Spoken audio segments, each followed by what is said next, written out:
Happy Wednesday and welcome to the Wolff Den presented by Win Again Academy. Mark Moyer doing some great things with his events, his coaching business. Check out winagainacademy.com. I am Matt Wolff, founder and CEO of Ticket Time Machine. We're waiting on today's guest, having some technical difficulties, but hoping that he will be able to join soon. Justin Honeysuckle from Tended Bar. Going to talk about the beverage industry and what they're doing to make everything more efficient and safer and better at the venues that you're going to for events, possibly bars, but Justin will let us know about that. If anyone's in the audience, let me know what your thoughts are. How was your 4th? Did everyone have a good 4th? Are you guys going to the event? It looks like he's backstage here. So let me see if I sent the wrong one here. This is live television, folks.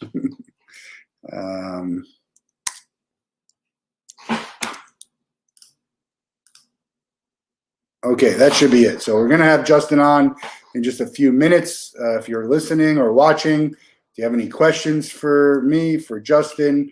What events are you going to? I'm excited to go to Brad Paisley this weekend, and should be fun. My first kind of live concert. I've been to live music, been to some live sports, but not a concert. It's in the lawn at the amphitheater down here in West Palm Beach, and looking forward to it. So let us know where you guys are going this weekend. Are you going to any shows? Are you going to any conferences? I know conferences are picking up for work. Are you traveling for work? What's the general feeling now that we're into July, into the summer? Things are opening back up. Kids are away at camp, possibly. If you have kids, a lot of them are away at camp. And yeah, looking forward to getting back at it. Things are going to start to really pick up. Got the Dave Matthew. I emailed you again.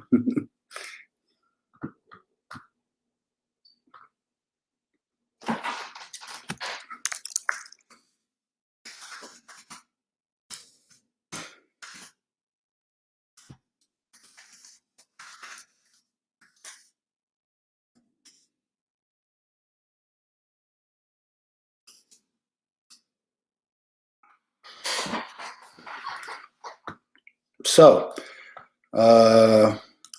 waiting on Justin to join us. It'll be any minute now. Is a mix-up here.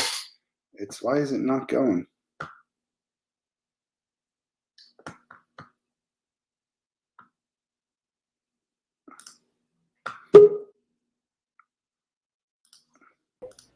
There we go. There we go. The link is, I don't know, it's coming right from here, so I don't know why that didn't get up. But anyway, welcome to the Wolff Den. Justin, the first 3 minutes of this was a real disaster, and the beauty of it is that we don't cut and edit it unless you have someone who can do it.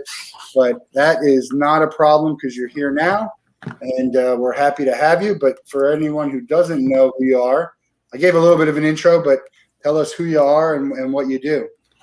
I'm Justin Honeysuckle. I'm one of the founders of Tended Bar, and we are an automated drink dispensing machine. So our focus right now is high volume venues, high traffic areas like airports, stadiums, arenas, all of that, all the concerns that. And basically our goal is to serve cocktails as fast as possible. When you looked at going to events, pre-COVID, you were waiting a long time to get any kind of drink. I mean, a beer maybe was easier through a hawker or something like that. But a real cocktail was always a difficulty. And we wanted to bring really a new guest experience to that. And really that's what we're kind of in the middle of doing. We started pre-COVID, and through COVID, we really grew our network, and really opportunity list has gone amazingly well, for a number of reasons. But I'd say right now we're at this area where we're building 25 machines that we're putting out in the marketplace coming up in the next 2 months. And I know my team is all very excited about what the future holds. So we're excited. Yeah. So just to clarify, an automated machine, is that for a patron to use or for a worker to just? It is all self-serve. So I'm sure everybody's familiar with a beer wall, self-serve beer wall in a lot of applications. we're very similar, except it's not just one cocktail. A standard machine of ours has got 4 different stations. You go up to any station, you're going to get the same offerings at all of them, but you've got an option of 8 to 10 liquors, 18 different mixers, and nothing's pre-batched. And you're going to walk up, say, hey, you know what? I want a Tito's and tonic with a splash of cranberry. You're going to be able to get that. It takes, I can do it in 15 seconds. You can do a Jack and Coke with a splash of lime. You can do a margarita, and it's not some pre-mixed margarita coming out of a can or anything like that. It's Patron tequila, orange juice, sour mix, lime, soda, all that mixed in there. So you get a really fresh tasting drink every time. And really, Matt, one of the biggest things I think we're bringing to the table going forward right now is facial recognition.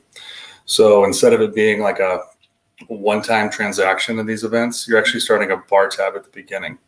So you're going to walk up, check in. It's going to do a simple face scan. It's going to take your ID, make sure that it's you on the ID and that you're of age, and then basically throws away your picture, but keeps that back in the algorithm and all those points that it took off your face. And from that point on, you walk up to our machine, does a scan in 2 seconds or less, says, hey, Justin's got a bar tab started. At that point on, it just goes for the rest of the event, and it'll automatically close out at the end.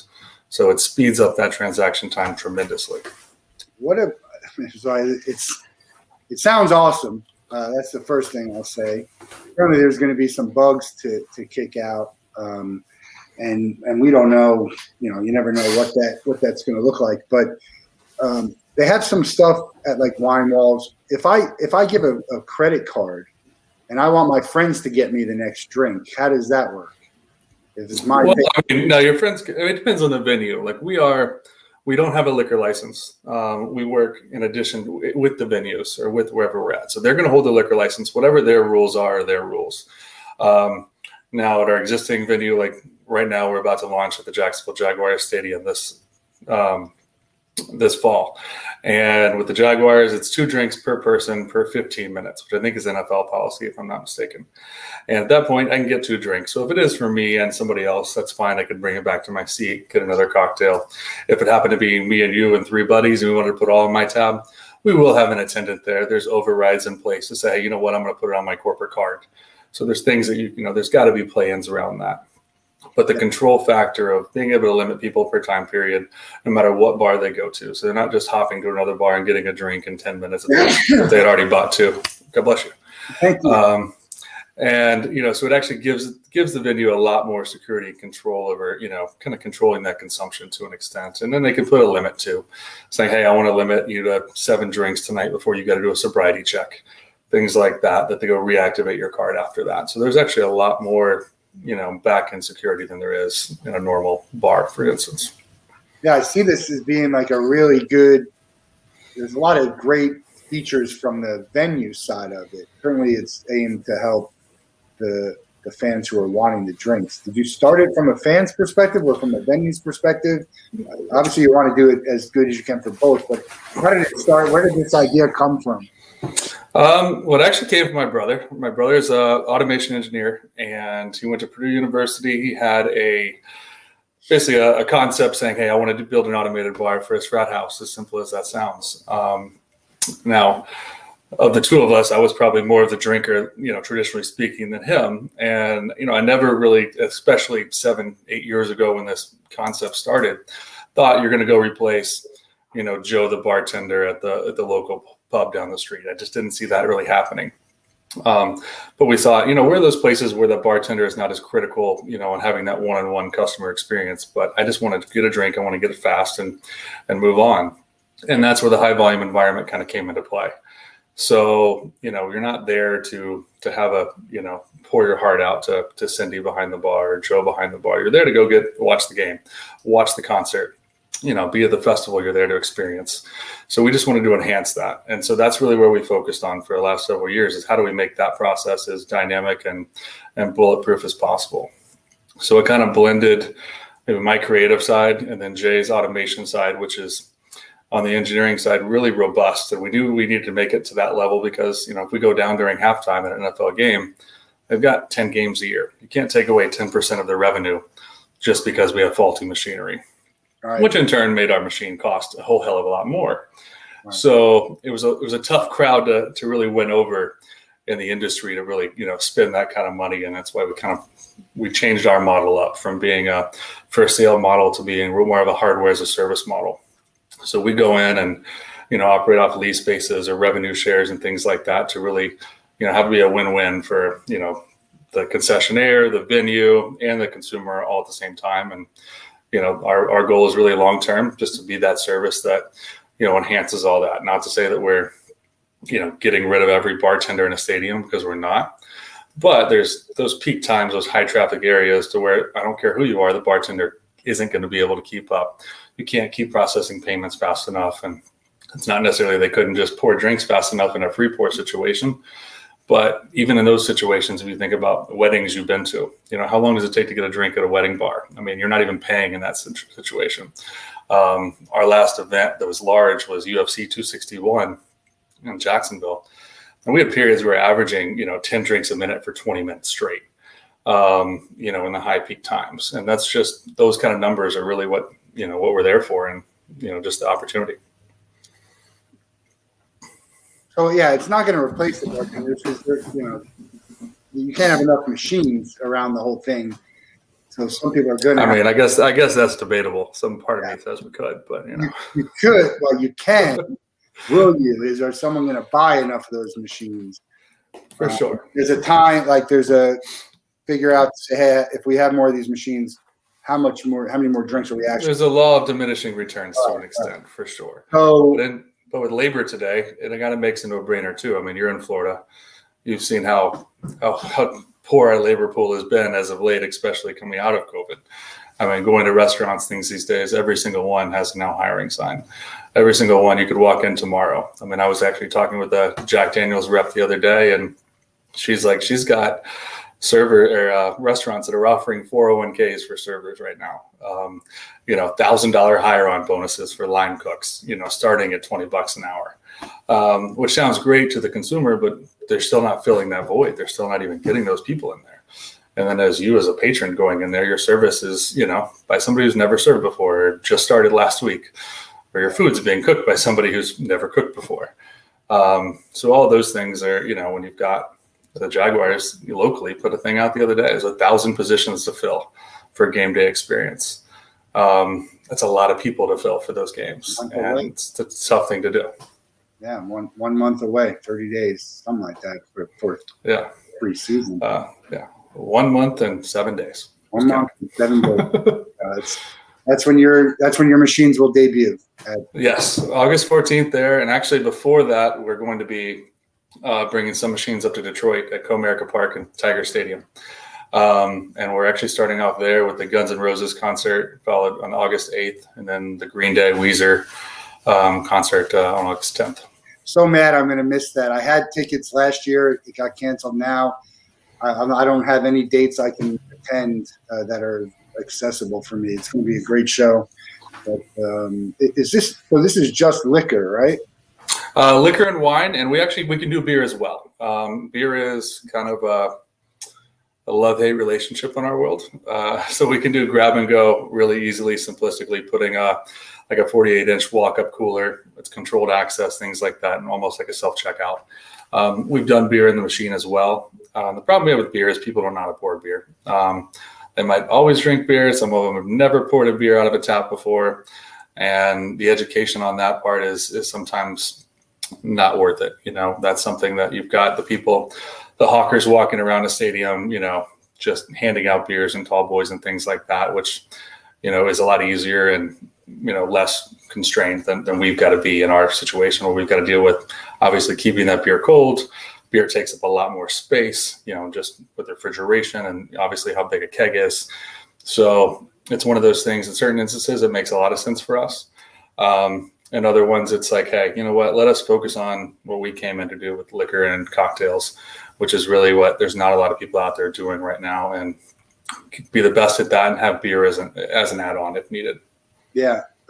You and I talked about this before, that the Bottoms Up company that is doing the beer where you push it down and you push.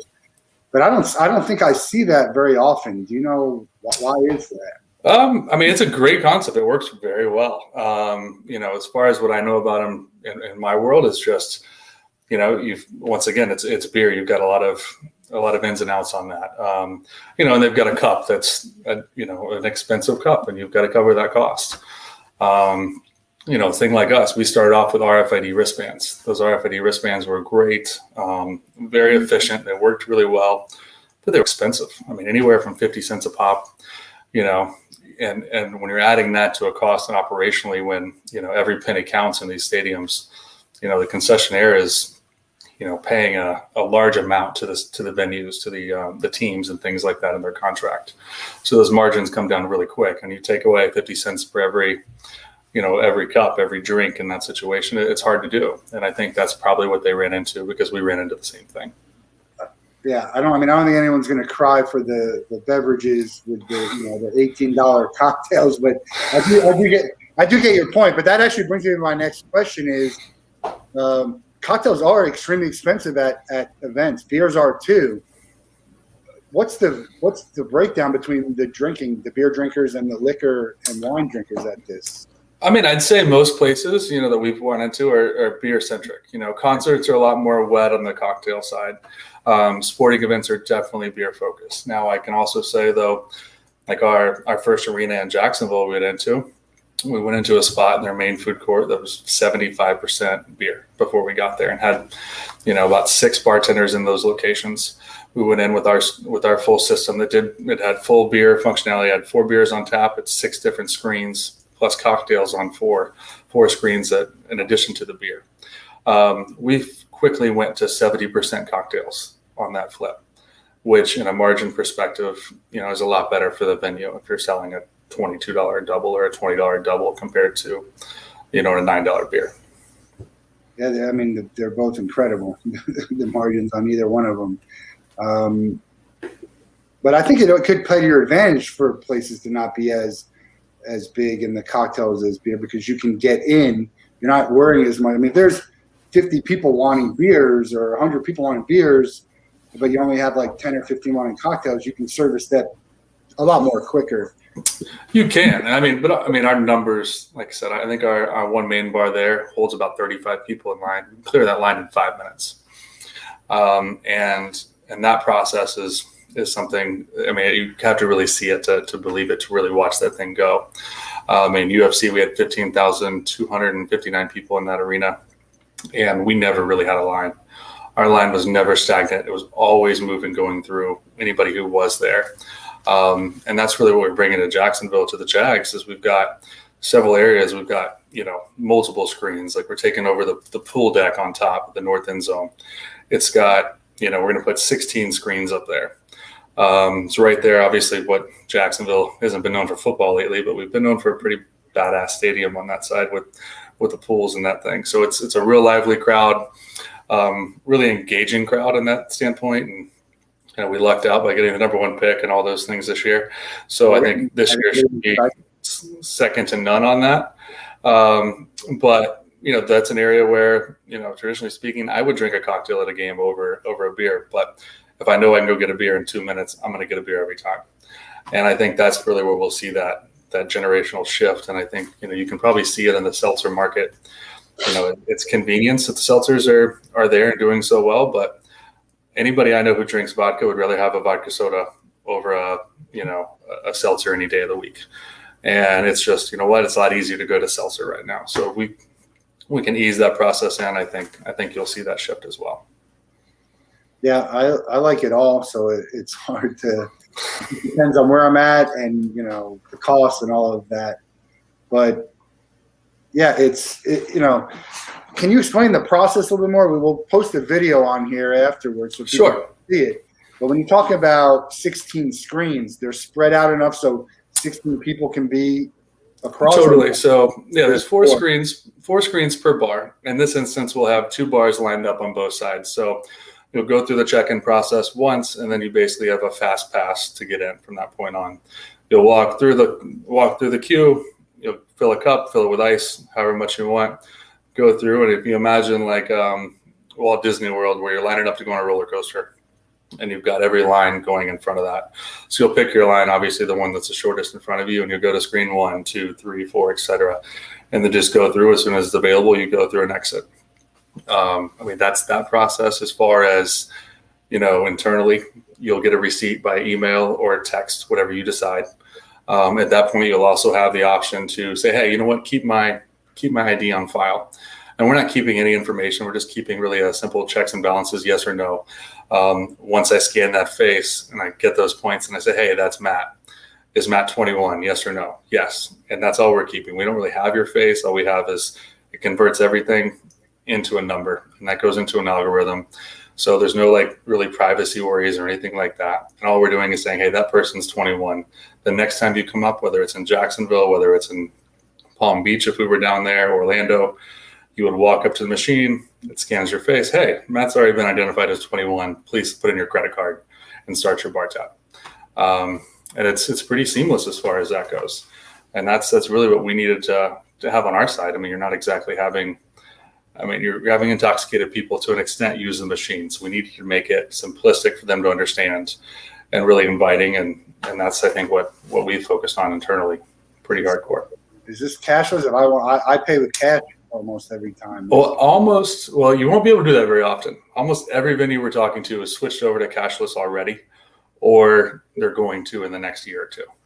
The cash side of it, between just operational theft, efficiency on that side. Not having to deal with it, not having to deal with banks, giving people, hey, here's your $500, here's your $500, counting at the end of the night, change, things like that with taxes and all that stuff. It's just not very efficient for the venue itself. So they'd rather take that, credit card fee rather than have to deal with that side of it on the back end. You can argue that credit card fraud is higher than cash fraud from a patron's perspective, but I do get why this stadium does it. Any thought to having a station that only makes a vodka, like the most popular drinks? Because you have the data to figure out what the most popular drink is, and to say, hey, if you want this drink, it's how much time would that save in the process between someone having to come up and pick a drink? We don't have a lot of people that are up there just dancing around, going to see every option, especially after you do it once. If you're a guy who drinks Tito's and tonic, you're probably going to pick another Tito's and tonic that next time. If you're drinking Jack and Coke, you're going to drink Jack and Coke. If you're drinking rum and Coke, you're drinking your rum and Coke, etc. So, we do have the top 4 buttons that are always our happy hour buttons. So it's our cocktails that are most often selected. So those are always up there. So margarita is usually up there because that's something, honestly, on our end, we had no idea that somebody was going to be like, oh, I don't know how to make a margarita, and didn't pick Patron or didn't pick tequila. It was almost comical on our end. What do you mean you don't know? But there's a big group of people that aren't as, alcoholic as we are, I guess, to an extent. And, when they go to Chili's, they order that margarita off the menu and they don't think about it being tequila. So we had to make some, compromises for that to be able to have that. But honestly, the numbers on those two were ridiculous. We added a Bacardi rum punch on there and on one machine and not another, just to kind of see the difference. And I think we went through a whole weekend we had a boxing match and some hockey games and things like that. And on the machine that didn't have it, I want to say we had less than 15 rum punches ordered where they had to go to Bacardi, hit rum punch to pour. Where we had it as a quick select button on top, we had 75 of them on that same time period. The same venue, the same kind of crowd. It wasn't anything unique about one or the other. So it really does make a pretty big impact on the marketing sales side of that. How about garnishes? It's a self-garnish. It's a little bit dicey with COVID at this point. You can do splashes within our drinks, but you've got a garnish station on the side, and that's kind of up to the venue and where they are. Certain places like New York are going to be a little more stingy right now, I think, on having a full layout garnish station with tongs or anything like that to pick out limes and lemons.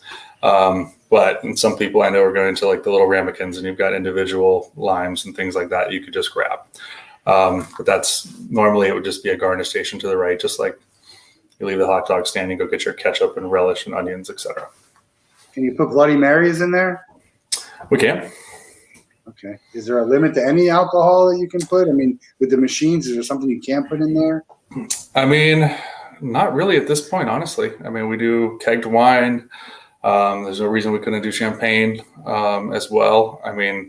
There's not really. I mean, obviously, if it's like a Bloody Mary that has real tomato juice in it, there's going to be an expiration date on that. It's not something I'm gonna if I leave it in there for the good thing about liquor is it's not really going to expire. The mixers are where we have a little bit less play on that side, but if it was, hey, we're doing a golf event and people are going to get there at 9 a.m., 8 a.m. start drinking. There's no reason we wouldn't have Bloody Mary mix back there to accommodate. How big are these machines to house that type of inventory? The 4-screen unit is 10 feet long. It's 78 inches tall and 45 inches deep. It holds, like I said, 10 different liquor / wine options, 20 liters of liquor or wine apiece to each type, and then a full 18 bag-in-the-box mixer system. So our idea was, it might be overkill, but we don't want somebody to have to go refill something in the middle of a concert, in the middle of an event. So if you sell 20 liters of Grey Goose in one day, I mean, you're feeling pretty good if you got to refill that. Yeah. All right. So it's not going to run out, most likely. Like I said, if it does, you're doing really good and you're pretty happy. You know what the most popular drink is so far? Tito's and cranberry. Tito's and cranberry. It's not a bad choice. Had one of those over the weekend at 4th of July party. What's your favorite drink? I personally drink Jack and Coke. Jack and So Coke. keep it simple, American, and right there. There you go. That's probably pretty popular too, I think, Jack. It is. I mean, UFC, like I said, those top buttons, Jack and Coke was up there. I think we sold 400 Jack Daniel's drinks, but we sold 140 off of that top button alone. So you're operating Jacksonville and Detroit right now, but is that a like a rental thing? Have you sold them? Is this testing, beta? Well, like I said, we don't sell them, so we own them all. It's a lease fee in some places. It's a revenue share in others. Okay. We also are right now working at Cincinnati Reds, opening there as well. Looking at several airports as well. And we've got a couple of their venues, one in Orlando that we're working on right now, and a couple things. So, and then all the way out to the West Coast, we've got a couple out there that are right now in process. So I can't really divulge all the names of them right now until certain things are done, but we are spreading out. I'd imagine a lease situation is better for the venue because they're going to get more, but just a little bit more upfront, right? It depends, and in a football environment, realize, a stadium, for example, most people would be like, hey, you got to get in the NFL, you got to do all these. And obviously we wanted to. Selfishly, as a football fan, I definitely wanted to. But you've got 60, 70,000 people there in a huge stadium, a lot of real estate to cover, which is a lot of overhead on our end since we're not selling them. And, you've only got a limited, schedule. It's not, luckily we lucked out in Jacksonville because there's a amphitheater connected to the Jacksonville Stadium that we got as part of the deal. And that, gave us another 40, 50, 60 shows. And we also have the arena across the street, so I can take these back and forth, et cetera, and use them. But, it just depends. Baseball, for example, you got 80 games. Yeah, a lease fee makes a lot of sense in baseball. But the same standpoint, it just depends. The beauty of us is we've had to adjust it because other contracts are different. Like it doesn't matter what company you are. It could be the same company operating in New York, Atlanta, Jacksonville. They have different contracts at every one. So they could have one aspect that works really well in this way and another one that works really well this way. And so we've had to be flexible in our end and, operationally in our end too. If we're running the show on a day-to-day operations basis, it's a lot more on us, and we don't have 200 people on our team or anything like that. So. Yeah, I was going to say, who's operating these, and are you guys hiring? We have been hiring as of late. We've actually brought on several people full time in the last month, and some as early as yesterday, honestly. So it's kind of a mix. I mean, we've got every market is going to have somebody in our world that kind of controls that market once we have more than one place. So we just brought on a guy from Jacksonville who knows all the venues and things like that we have. I mean, more than I do, honestly, even though I live here. So that was a huge win for us. And as we expand other places, we'll have that need as well. We've got our own limitations, obviously, schedules and things like that. But, as full operations, it's really, we've got a huge partner network as far as support goes. So the automation side and like the point of sale side, all that is done very remotely. So we'll know about a problem before anybody else does. And we'll also be able to fix it or take it off the screen and not, like, let's just say Grey Goose goes down on machine 2. Well, that's Grey Goose just going to go away. We're not going to Matt's not going to go up and try to order a Grey Goose and tonic or Grey Goose and Nate Cranberry and then have it fail. You're just not even going to know Grey Goose is an option anymore. You're just going to see Tito's there. So those little fail safes kind of buy us a little more time to where, it's not creating that customer experience. It's a negative saying, oh, I went there and it didn't work. That's the last thing I want somebody to leave with. Like, hey, I went there, I couldn't get Grey Goose, I could only get Tito's. Well, I think that's a pretty good compromise on my end. Yeah. Are there well drinks or is it all name brand? How does that work now? I mean, I think it should stay name brand, but honestly, it goes by the area and by the demographic of the show you're having. I mean, there's certain things are going to do better in certain areas. If you don't want a $20 drink and it is, hey, somewhere where a $10 drink is, or $8 drink is going to be sold a lot more because of the crowd, then you know what? That's the way it's going to be. It doesn't really matter to us.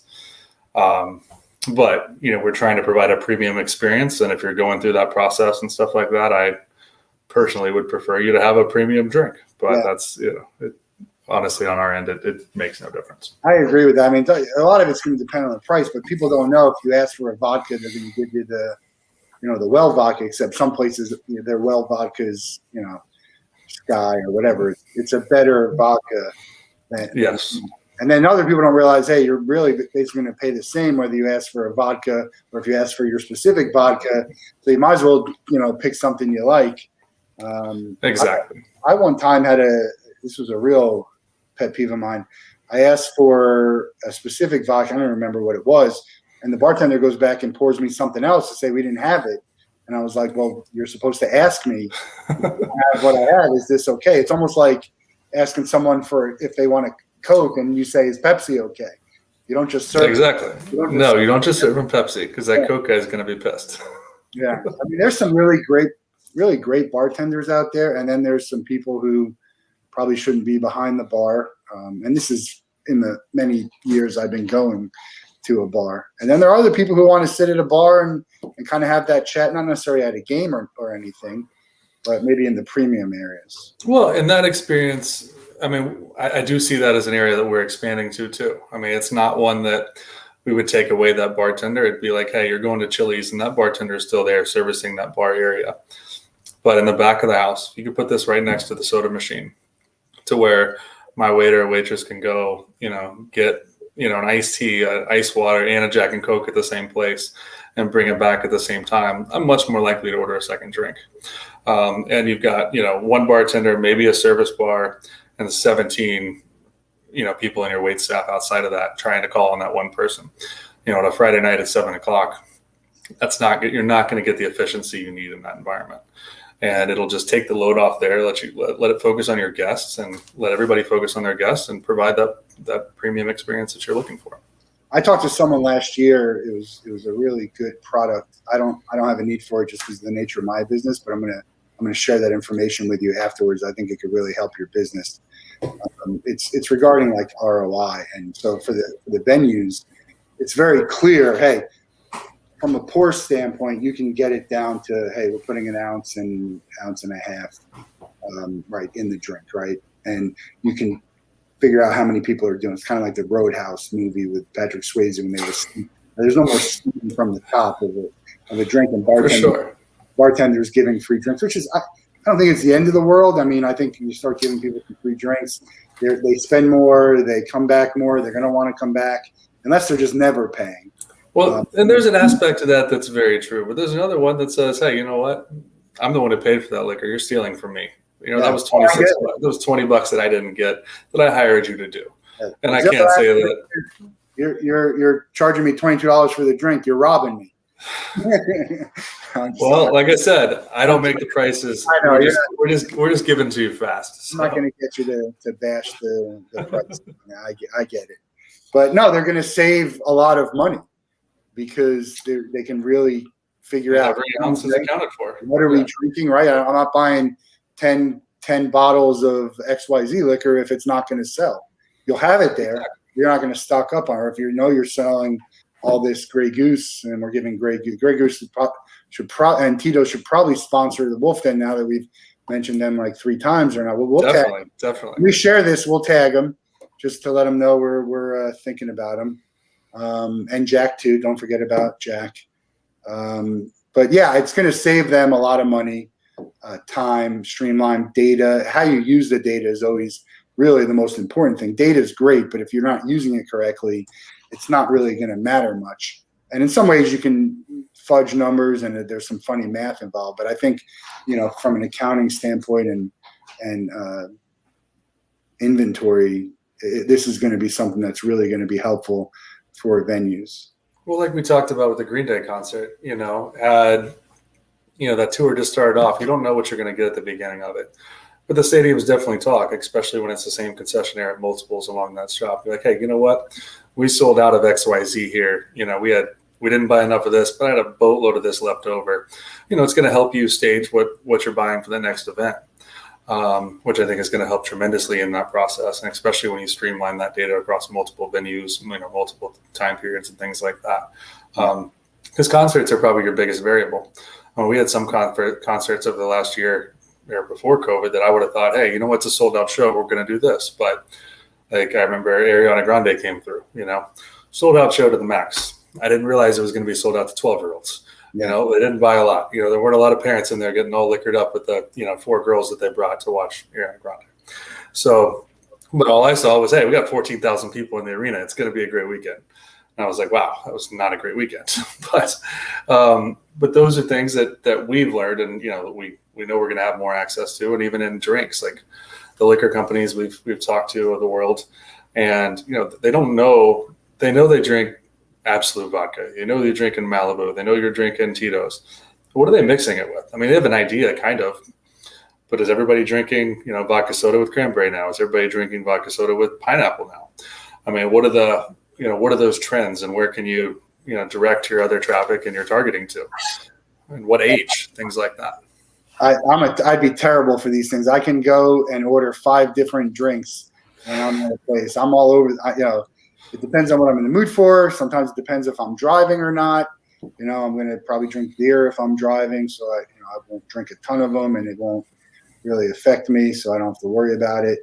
But I think it's it'll be interesting to see the data that you see that'll really surprise you in some way. Can you offer other drinks, non-alcoholic drinks in this thing? I mean, is that something that? I mean, we could totally do that. I mean, we actually passed on an opportunity over the summer to partner with a really large convenience store in that area, and on our end it was more just allocation of people, not being a huge team, not being able to approach that opportunity to its fullest extent. When you guys are established and have. If we had 35 engineers in the back that we could say, hey, you 5 are working on this, that'd be great. And we looked at even, hiring on, people for those kinds of things. And, I think we're going through a growing pain right now of, what's best? Is it better to outsource? That sounds a lot easier. But then again, you have a lot less control. Right. And, we've outsourced all kinds of things, and then, been really, disappointed with the results to an extent. Right. Honestly, we've been at it now, like I said, for 7+ years, and trusting ourselves is something we've become better and better at. But we've had to do that because, there's little things where we're like, hey, you're the master at this part of your industry. That shouldn't be a question. I shouldn't even have to look over your shoulder once. And we get there and we're like, we messed up. We should have been looking over their shoulder to an extent. And there's other parts that, hiring on new people, we've been like, hey, thank God you're here. Like, where has this been for the last, 6 months, to a year, and bringing that consistency from that corporate lifestyle that we maybe don't foster as much. But there's a reason why corporations do what they do in some extent. And everybody that I know hates that corporation word, but a lot of it is, hey, there's structure in place for a reason, and we've got to have some of that. It can't just all be booze and parties all day. So. I thought I heard a song that said there is a country song that says there could be, but there's probably a lot of country songs to talk about. An argument for another day. I'm actually going to be in Jacksonville for the Gator Georgia game, the world's largest outdoor cocktail party, and I think I think either Luke Combs is there the night before, and then also just talked to Danny Werfel has a golf charity event that weekend too. So it should be a really great weekend in Jacksonville. You guys planning on being at that game, or is it now just Luke Combs? We 100% will be there for that concert. The Florida Georgia game, unfortunately, your SEC crowd doesn't allow for cocktails in the stadium, even though it's the largest cocktail party. Apparently, it's not allowed in the stadium.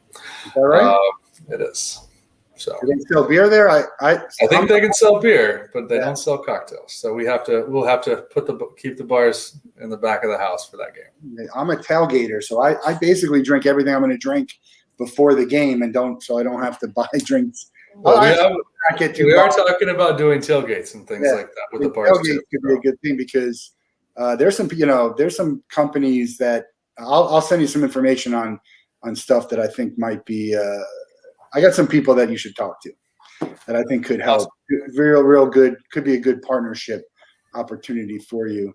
But I generally do drink beer for my tailgates because I'm at a game. When I tailgate for a concert, I can go, maybe for the liquor because I don't want to be drunk. There's so many people get so wasted at games. I'm just like, I have friends like that. I'm like, how are you going to sit at the stadium and do that? It's crazy. But we'll see at the Luke Combs event for sure. We'll make sure your headache is strong for the next day. Okay?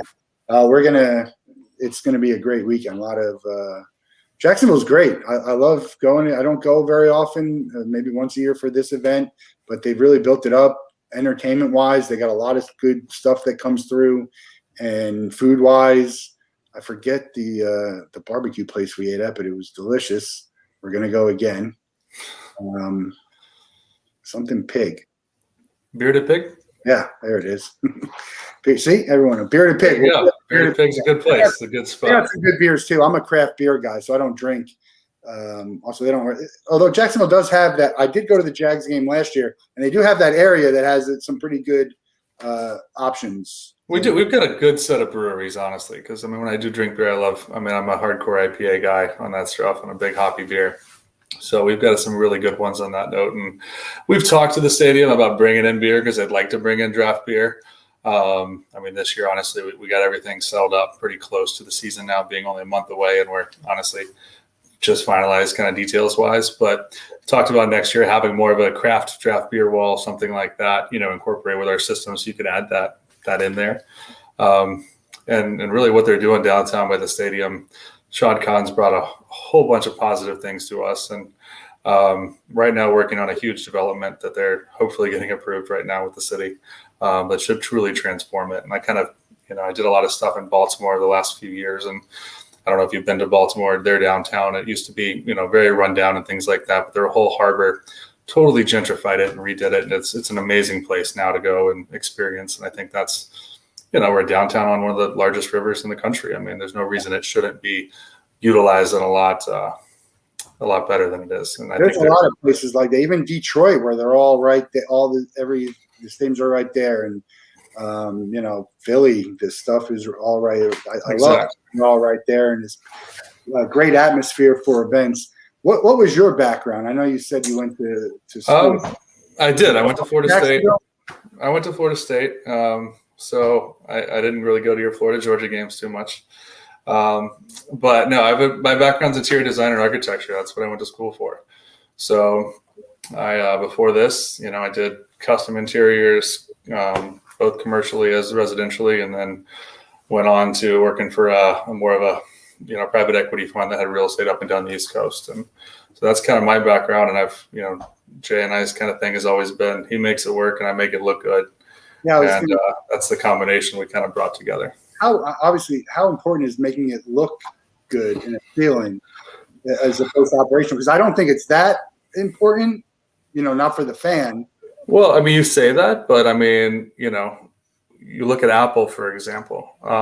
There was a lot of MP3 players out there, but the iPod, transformed an industry. There's a lot of things like that that really does make a difference. And, even in restaurants you experience, I mean, you can say, oh, I like going in hole in the walls, but you go in hole in the wall because the atmosphere. You go in, a unique place in Jacksonville because of the atmosphere and what that draws out of you and that experience. And that's really what we wanted to make sure was always top notch on our end, is saying, hey, when you go through that Tended Bar and you're going through that screen, that it's not full of pop-up ads and trying to get you to do all these things. It's, it's focusing on what you want to do and fast and just easy and simplistic. And that's really what we want through it. And it is appealing. That's user experience. I'm talking about the actual machine of it. Exactly. What I'm saying, all that goes into it. I mean, think about it. I mean, if you go into a place that's dirty, it doesn't look clean. It's, that all makes a difference. I mean, those things, they matter a lot more than you think, and it might be a little more subconscious than conscious. But, when you start going through different places, you'll see the difference. And we feel that we can definitely see the difference in our thing. Yeah. I mean, you walk by, actually, when you're there for the Luke Combs concert, because that's, we'll definitely meet up. But I mean, on that stunt, you're gonna notice that half the people there are just there taking pictures of the experience and watching that thing go through and watching people use it. I mean, if anybody comes up with another person, I can't tell you the number of people that are there, Instagramming live, Facebook living, that whole interaction at the same time as they're using it. You have a hashtag that you encourage people to use if they post it? I mean, hashtag Tended Bar is probably the most simplistic. I mean, we've had a few ice tap pours, one because, it was always get your ice, tap your wristband, and then pour your drink. Obviously, we're getting rid of the tapping part, so I'd say that'd probably be out of it right now. But we've got a great Instagram that's been rolling out there. We're bringing on a good set of promo teams right now. They're going to take over TikTok and those things with us. But we're kind of as much as we're consumer facing, business side is all really about the business, B2B. So, I mean, we have one aspect that is really great to be live, but the other side is, it is the functionality of it that is the difference maker. Yeah, that's where I'm at right now. Everything I'm doing is eventually for the fan, but it's going through the business. Exactly. That's through. Connect with Tended Bar. All right, so that's your co-founder. That's Nathan. That's one of our partners and our CMO extraordinaire, and that's great.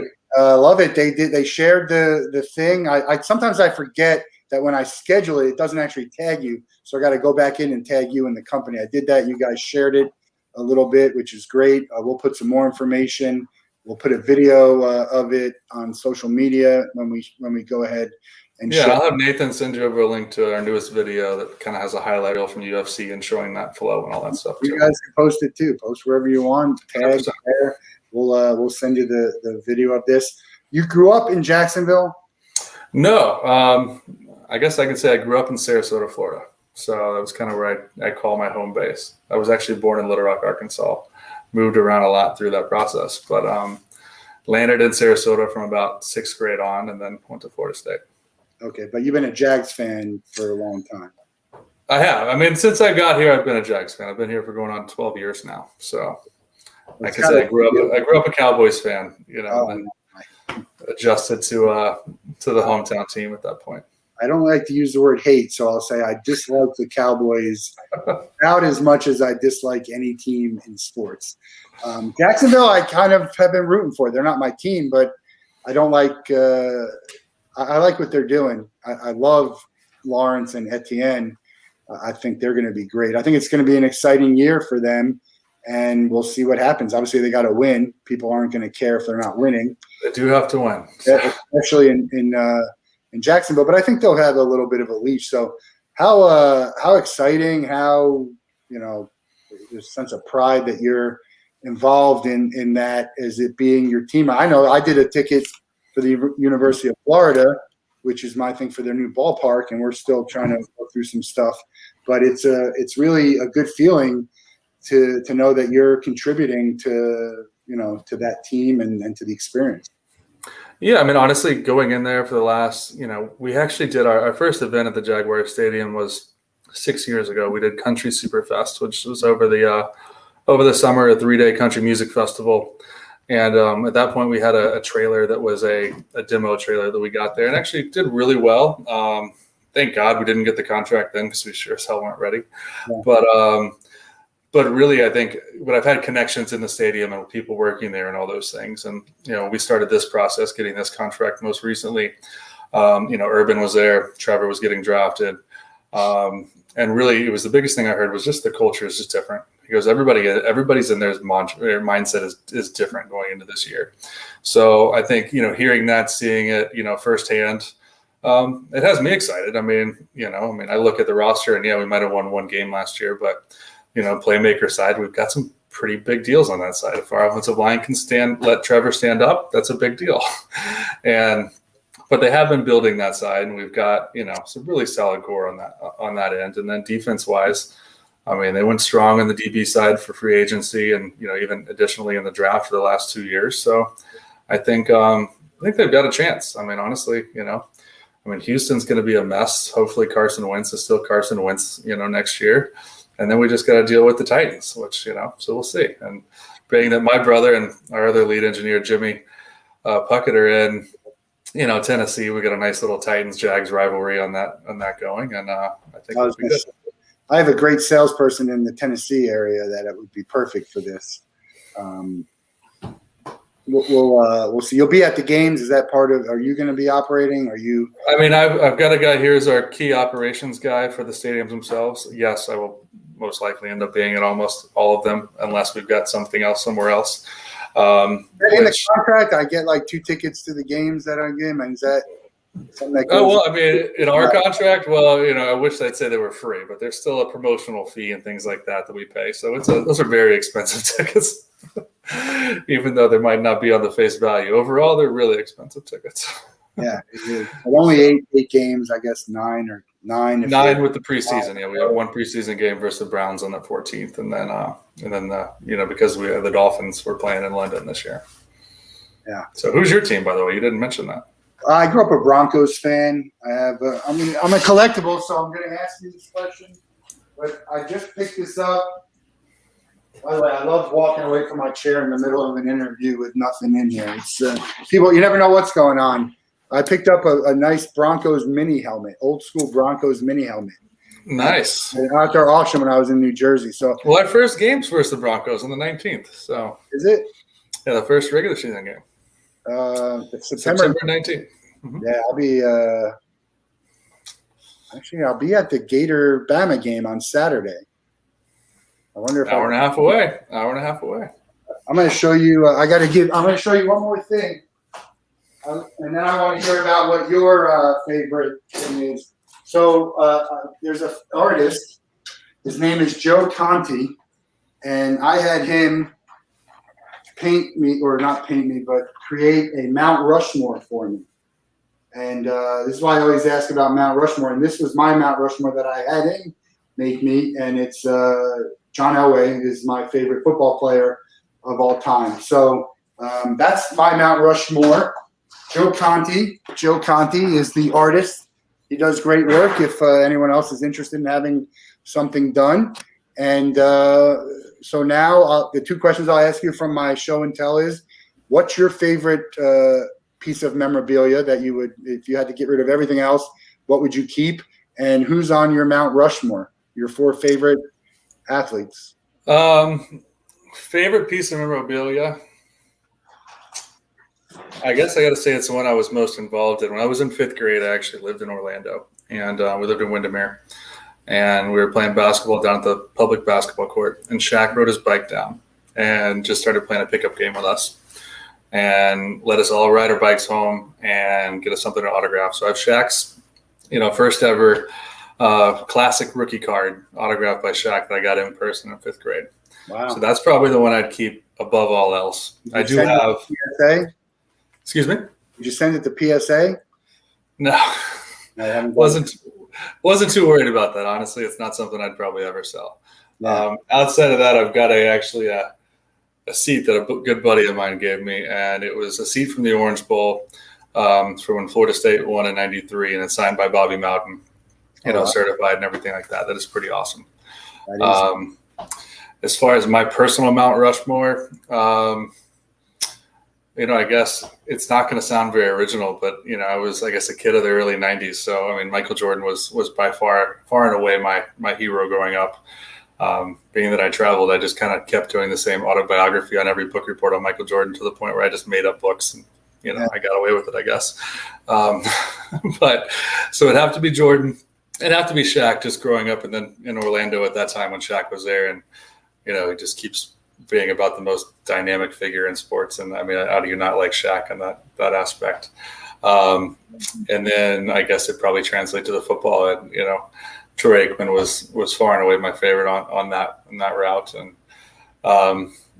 And that's probably my top three as far as that goes in sports. And then, then it goes into probably college and that stuff. And that's more nostalgia. We need one more. We need one more for the Mount Rushmore. One more for the Mount Rushmore. College-wise, I mean, I'll definitely get some shit for this, but, I went to college at Florida State when we had, Chris Ricks and Xavier Lee and that period, the dark years when you guys had Tim Tebow. So after college, though, I took it to experience, and I went to the national championship game for the 2013 game with Jameis. And personally speaking, to all those losing years after all the winning years, where I really wasn't much of a Florida State fan growing up, getting to experience that live in person, I got to put Jameis up there. So I secretly am rooting for Jameis to do very well this year with New Orleans. So we'll see how he does. I don't know. I think he'll get beat out. That's my opinion, but I don't know. We'll see. That's because you're a Gator. No, quarterbacks are. We've seen enough of him. They have some good talent back there, but look, he deserves a shot. He deserves a shot, and we'll see what he does. It's funny, like Tampa Bay, like Broncos got rid of Tebow, got Manning, win a Super Bowl. Tampa Bay gets rid of Winston, gets Brady, wins a Super Bowl. So you're going to look, see what's next. I don't know. We'll see. We will. We'll see. Do you have a bucket list for a sports event? A bucket list for a sports event? Yes, the Masters. Yeah, 100%. The Masters. I got Masters, the Derby, Olympics. I've been to the Derby. I've done that. Yeah. I've been to the Rose Bowl, like I said, for the national title game. So that was pretty big on the list. But the Masters was definitely tops of it. World Series. You get out to Omaha. I think they could use you guys. We're just close enough most of the time for that. Yeah. So I get it. All right. We'll let you out of here on the same question we let everyone go with. You got one person who in the world who you can meet and hang out with. They have to be living, and you can't be related to them. Who are you going to pick? What are you guys going to do? We got a whole list down. I actually got to go through back of the list, but we've made some outreach to some of the celebrities and public figures. It doesn't have to be sports. It could be anything. We've had Obama and Trump and Putin, Oprah. It's some real interesting names on there. Okay. So celebrity. I'm not even going to say this is like my favorite for any reason, but recently I read that book, Green Light by McConaughey. I would love to go play golf for 4 hours with Matthew McConaughey. Oh, I think it would be a hell of a day, and we'd have a shitload of fun talking sports. And it'd be a good time. Great actor, big supporter of the Longhorns, of course. Matthew McConaughey has a speech he did at a college. It's a really, really great speech. I know what you're talking about. I have. An incredible speech. My thing with actors and actresses is that's what they get paid to, like hundreds of millions of dollars to act. So I'd love to get to the point where you can have someone be real with you. So I think that's a great choice, assuming he's going to be real with you and not have to worry about, If you haven't read that book, I'd advise you to, because I think if anything comes out of there, he's about as real as it gets, and I think that's probably the most. Yeah, I'll have to read it. That speech that he did, I think I posted it. Maybe I'll have to reshare it. I definitely shared it on LinkedIn before, and really just the motivating. It's almost like last week, I think, or the week before, the suntan lotion song, the sunscreen song. I did that. Just some great advice in there. I don't know, just all common sense kind of, but some great advice. Anyway, Matthew McConaughey is on the list. Tended Bar, Justin, thank you for joining us. TendedBar.com, @Tended Bar on Twitter and Instagram. If you have a photo, if you have any video, #Tended Bar. He's in Jacksonville, and it's ViStar, right? ViStar is the one. Yes, ViStar Veterans Arena is where we are right now, and then expanding across the street. Area, check him out for the Tigers. Yep, at Comerica Park. Tigers, Comerica, and the Hella Mega Tour.